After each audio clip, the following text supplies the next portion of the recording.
you don't get a say in these things. So we'll see what happens, but I'm not super optimistic, and indeed you can see it is indeed an engine issue. I'm not sure whether that was as a result of some of the contact and the damage that I got earlier, or whether it was just completely spontaneous and random. But that decision to sign with Ferrari powertrains for this season, not working well on this first race of the season. Gasly challenges us into turn 1 there again, but we managed to hold on for now. I don't know if it's going to matter necessarily though. All that this is good for is protecting our engine components. It is in fact a mechanical failure once again, MGUH failure on this occasion. And yeah, that, like I said, the only thing this is good for is that our gearbox is only at 20% at the moment, which means we might actually, at this rate, be able to make it to the end of a season with only 4 gearboxes for a change. A little bit worrying, but hopefully we can have a stronger middle part of the season compared to what we had last season. As we're now going to round the final corner, and on the run up to the line you can see Albon has won the Grand Prix, and then it's Leclerc, Gasly, Verstappen, Russell, and I cross the line to take P6. We had 2 horrible DNFs to start off the season. We had a big strategy blunder in the 3rd race, and finally we are going to cross the line to take a victory in this season, and that is why I never gave up. And I was desperate to get back into this championship. We lead home a 1-2 for the team, the first of the season, the first since I don't know which race when Piastri was driving for us in season 5, and that is absolutely fantastic. We're going to round the final corner now. Lando Norris takes the sprint win, but we are going to run up to the line and cross it to take P4 in the Imola sprint. But amazingly, against all the odds, despite the fact that this is one of my worst circuits on the grid, despite the fact that we started 9th after qualifying in the sprint race, we have rounded the final corner and nothing is going to stop us from taking our first win in Imola after 6 seasons of driving here. And as we round the final corner, I don't think anything is going to be stopping us now from winning the Miami Grand Prix. And we cross the line to take our 3rd race win in a row, and what a recovery this has been. Not a bad recovery to P6, you know, I'm still getting 8 points. Pierre Gasly takes his first race win in God knows how long. I think since that Chinese Grand Prix in Season 2, right? Yeah, we are going to come up to the line to take P6. I think if I'd had 1 more lap, I might have been able to get back into P4. You know, I was gaining by about 5 seconds a lap on Leclerc and Verstappen. But we'll never find out. We do get driver of the day for that heroic effort to fight back from 21st up to 6th. But yeah, disappointing. As far as races go, I would say this one's been pretty comfortable. And yeah, unbelievable really. I never would have thought that this would ever happen, especially not at this stage in career mode. But as we've now rounded the final corner and we come on the run up to the line, we're going to cross it to win the Monaco Grand Prix for the first time. And I think maybe the first time I've ever done that in any F1 career mode ever. So yeah, I'm chuffed to bits with that, and and I'm going to be celebrating long after this video is over. I think that this is probably a foregone conclusion at this point. You know, we managed to make it 7 races without a failure, so we've done pretty well. But that is as far as that's going. So yeah, that's race over for us, unfortunately. Mechanical failure. And yeah, only 3 laps to go. That was a pretty brutal time for it to happen, especially considering the recovery we made. I think we're probably on for driver of the day, as well as the 10 points we were going to score. And yeah, that's that. And yeah, very disappointing. But the plus side is that it means it probably, and I emphasize probably, won't happen next race, which is Britain. I'm very, very content with what has happened on this occasion. Unfortunately, we ran out of battery, which means I think these first 2 purple sectors might go to waste. I don't know if we quite have enough to get a final fast sector as well. I think the Hangar Straight is going to betray us maybe on this fastest lap. But that's okay, because we are finally, after 6 seasons, going to round the final corner, cross the line, and win our home race at the British Grand Prix. I cannot describe how much I have wanted to do that since I started this career mode. Ever since I knew that this was a good track for me back in Season 1, when we had that DNF, I always knew that winning this race was on the cards, and finally we have done it. We're looking very comfortable as we round the final few corners in this race. In the end, it's been a dominant French Grand Prix from us, really. We only lost the lead for a couple of corners, really, at any one time. And yeah, I didn't really have anything to worry about. Maybe if the strategy had played out differently, I would have had more concerns. But we're going to cross the line to win the French Grand Prix, win our 2nd race in a row, and our 6th race of the season. So I am very, very happy with that. And yeah, I hope that this strong run of form that we are on will continue for many races to come. As Christian Lundgaard gets driver of the day there, I'm very pleased. But I guess we're going to find out sooner rather than later what the deal with that is. And as we cross the line onto lap 23, you can see that it is in fact a mechanical failure. So yeah, very weird. But I don't really know what was going on with that. We got warned of an issue. It looked like it was going to sort itself out, as is usually the case when they give you the message they gave me. But then they warned me about another issue, and that one was terminal. So yeah, I don't really know. We have enough of a gap at the top of the championship that I don't have to worry about this too much. We will still be leading the championship no matter what Albon does. But this certainly does make our job slightly harder, and will mean that I will have to be much more on it when we go to the Belgian Grand Prix in a few weeks' time. You can see that Russell did reel me in a fair amount towards the end of the final lap. He finally moved within DRS range, but not close enough to make the move in the end. There's a yellow flag because Leclerc has decided to slow down right at the end of the race, but he does cross the line to win, and we are going to hold off George Russell to take P4. And that was, yeah, a pretty straightforward race in the end. We managed to get ahead of these guys on strategy. The only overtakes we made on people who were significantly slower than us, and also on different strategies, and, you know, kind of just moving out of our way. And it was all fairly easy in the end. But it looks like he is probably going to try and get out of my way here to make sure that he can do one less lap in this race as we come through this DRS zone. But crucially, he did not get out of the way of Alex Albon. If you look on the minimap there, you can see that he has blocked off Alex Albon there. The gap has increased to over a second, and that has ruined any chance Albon might have had of winning this race, or of contending with me at all in this race for that matter. And that means that we are going to come up to the line and win it very comfortably. We weren't really challenged by anyone all race. And yeah, I think this is my 7th race win of the season now in 14 races. That is very good going. So yeah, the championship challenge is very alive and well right now. I think I'm going to hold on to this bar any major issues.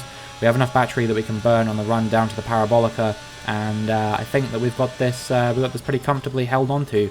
P4, that safety car really did us a number at the end, because we were able to make up another position on the restart.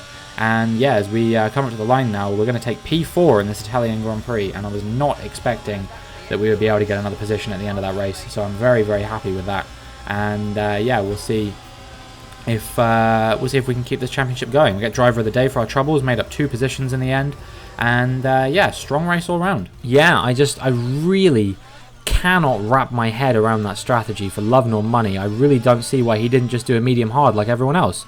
You know, it was clear he was 4 tenths faster than me in qualifying. It was clear he had the pace to win on the medium compound tyres. That was the strategy everyone else was doing, including his own teammate. You know, and that was my default strategy as well. Yes, I extended the stint by a lap, but I really don't think it would have made that much of a difference, even if I hadn't or not. You know, he could have come in on lap 14 or 13 or whatever and gone on the hards to the end, and that would have been absolutely fine. But instead he decided to do soft medium medium, which is just not a strategy I understand at all. So yeah, it gave me a very, very comfortable road to victory here, provided I don't make any more mistakes at the end. And there was just, you know, I didn't really have to work for this one at all. I started second, and my job was done from qualifying and from Albon doing that very strange strategy. Sainz at times maybe looked like he had the pace to get ahead of me here, but at the end of all of it, it was, you know, just, you know, gifted, really gifted, completely awarded to me, perhaps undeservingly based on the pace I was showing. But you know, for my championship, I am more than happy to take it. And as we cross the line, I am going to win for the first time in Singapore, and yeah, I'm very, very happy with that. But at the same time, I'm just bewildered by what Albon was doing. And I'm even more bewildered by the fact that he got driver of the day for it. He didn't even get a point. Yeah, Norris crosses the line to win the Grand Prix, and it's going to be close between the cars ahead of me, but it is going to be Ricciardo to take a 1-2 for McLaren. Leclerc comes home in P3. It will be Albon P4, and I cross the line to take P5. So, yeah, not a bad result, all things considered. George Russell just behind me in P6, and it will be Lance Stroll to take home P7 from, I believe, Magnussen, then Verstappen, then Joe, but I could be wrong about that. We will see for certain in just a moment. Yeah. But I think at this point the game might think we're a little bit overdue. It's been, what, 6 races since our last DNF? That's not bad going. When you consider the how the mechanical failures usually affect us in this race. We had something ridiculous like 4 in the first 12 races. So, yeah, I am done with this power unit. We will not be re-signing with Ferrari for the following season. I'm very confident of that. But, yeah, that is our race over. We're going to be pulling off to the side of the road.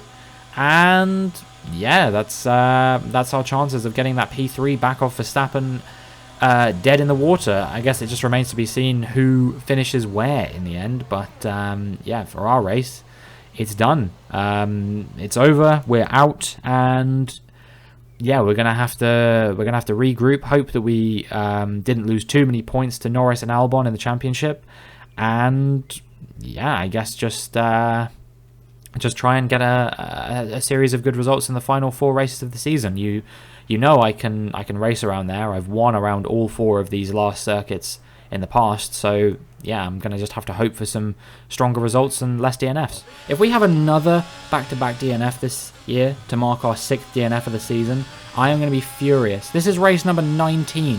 That means that 1 in 3 races our car is breaking down. That would be absolutely ridiculous, but that is what has happened as our gearbox gives out. And yeah, that is quite bad for 2 reasons. One, because obviously it means that we don't finish the race, which means any chance that we may have had of maybe thriving on some very late race chaos to score points is over. But also, it's a gearbox failure, and we're on our last gearbox. We've got one that can probably do 1 more race, but we're going to have to take penalties in either Portugal or Brazil. That's a choice that we have to make now, is whether we want to take the penalty in Portugal and try and cut our way through the field there, or whether we think we can do it in Brazil. But either way, that's really bad for the championship. I was just feeling the track. I was losing so much grip, and I thought to myself, well, it seems like the right decision here is to come in, and so that's what I did. I had so much more pace than the guys around me, and they ignored that and chose to stay out, and that is what has cost them today. And we are going to win the Portuguese Grand Prix, and we are going to maximise the amount of points that we score here to get back into a very comfortable lead in the championship. So I am incredibly happy with that result. We get driver of the day for our troubles as well, and we'll see shortly by just how much I'm leading the championship now. So yeah, I don't know which I'd rather prefer it was, preferably neither, but yeah, it is another control electronics failure. That is our 3rd control electronics failure of the season. And that means that is a guaranteed penalty. There's not even a slightly worn component that we can stick on for the last couple races or anything like that. All of our CEs are gone completely. So, yeah, we will be taking a penalty. Fortunately, it should be for the sprint, for the race, which means that we would be starting last anyway because we had the retirement. So at least we won't have to take any penalties in Abu Dhabi, which is, I guess, something that I can take from this. But it's very little consolation, to be honest. But as we come through this fast right-hander, I've actually had a spin, and that isn't because I've spun. You're about to see when the replay stops. It's because that's when my car gave out, and that is the end. That's it. We did what we could, but it's just completely over. And, yeah, we suffer yet another DNF on this weekend, unsurprisingly this time. And that's it. Just to add insult to injury, Oscar Piastri steals the fastest lap on the final lap of the race, which means that Norris couldn't have got it even if Leclerc had stayed in the race. Even if he'd won, it still wouldn't have been enough. I was inevitable, and as I round the final corner, I am going to take P4 in this race and become a 3-time world champion.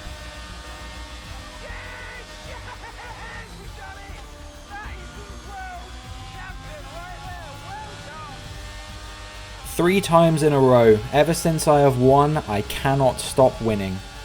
And that feels good. And so the celebrations begin, and well earned they are indeed. It might have looked simple at times, but as any racing driver will tell you, competing at this level at the very top is anything but simple. There's no catching them now then. We have a new World Drivers' Champion. What is up, everyone? I hope you enjoyed that recap of our previous season, Season 6. We just have a few things to close down, and then we'll be getting into the sort of end of season. I don't know what to call it, like summary, I guess, and talking a little bit about Season 7, which, if you haven't watched any of the previous videos, you might not know is going to be my final season in this game. With F1 23 just on the horizon, only about a month out. In fact, I think on the day this video goes up, it will be exactly 1 month till the release of the game. I'm pretty excited to do one more season, see if we can win the championship for a 4th time, and go from there. We have a few things to deal with first. We got this Ask the Drivers feature, which they want us to do. It's the same questions they always ask, but it gives us a little bit of a claim, which is useful for earning more money. You get to boost your team acclaim further, and then when you boost the team acclaim further, it means that you can get better sponsor rewards and stuff like that. So it is worth doing. And yeah, we're just gonna see now if we can close out this championship. And we got one more important thing to do, which is re-sign our teammate. I'm pretty confident that I want to re-sign Alex Albon. He has accepted our approach, and he's accepted our offer. So yeah, we're going to be keeping Albon on for at least another half a season, but hopefully another full season. He'll probably be the last teammate I have in this career mode, and he's definitely been the best one I've had so far. One person who I was never able to make my teammate, despite the fact that I would have been interested to do it at some point, is Fernando Alonso, who is now retired from the sport. And with the season being over, I guess I can tell you, he has been replaced by none other than Yuki Tsunoda at Alpine. So yeah, Yuki Tsunoda moving from AlphaTauri, and at AlphaTauri, Tsunoda's spot has been filled by Felipe Drugovich, who makes his way into the sport. He'll be the first person to make a debut with a team other than Jaguar since Zhou Guanyu made his debut for Alfa Romeo. So yeah, that's quite interesting. But we signed none other than 5 rookies over the past 6 seasons, and they are the only people who've made their way into the sport. You can see we took 9 wins, and Albon took 5, so 14 wins among our team overall. We finished 1st and 3rd in the championship respectively. Albon had a little bit of a falter towards the end of the season, I would say. Couple that with a little bit of unreliability. He was taking some penalties here and there. I don't really blame him. But we do manage to do the double nonetheless. And now we're going to get into the calendar.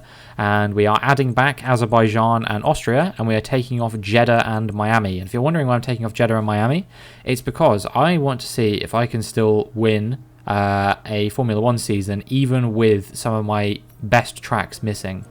And now we are going to be signing a sponsor and an engine supplier, and I think we all know what's coming if you've watched any of the previous season. Even if you watched the recap, you'll have heard me talking about it. There is no way I am staying with Ferrari, especially when they have no performance compared to the Mercedes. So we will be switching back to Mercedes. And then, yeah, we are also going to be switching to a green car again. The red didn't really work out for us, so I think green might be better. But that is going to be it for this video. If you enjoyed, please make sure you like and subscribe, and hopefully I will see you in Season 7.